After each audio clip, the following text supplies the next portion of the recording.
einen frieden Weg an das Ende zum Kriegen geführt hat, egal welche Form. Hier und jetzt haben Sie die Möglichkeit, heute ins Nahe zu kommen, ins Gespräch zu kommen, Vorurteile abzubauen.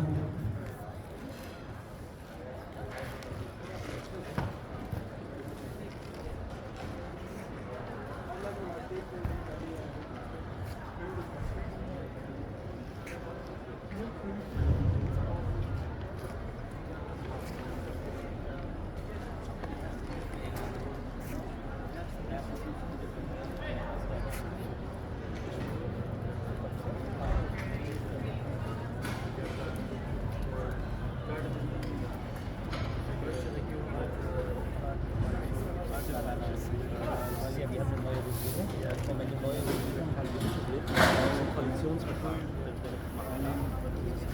würde ich dann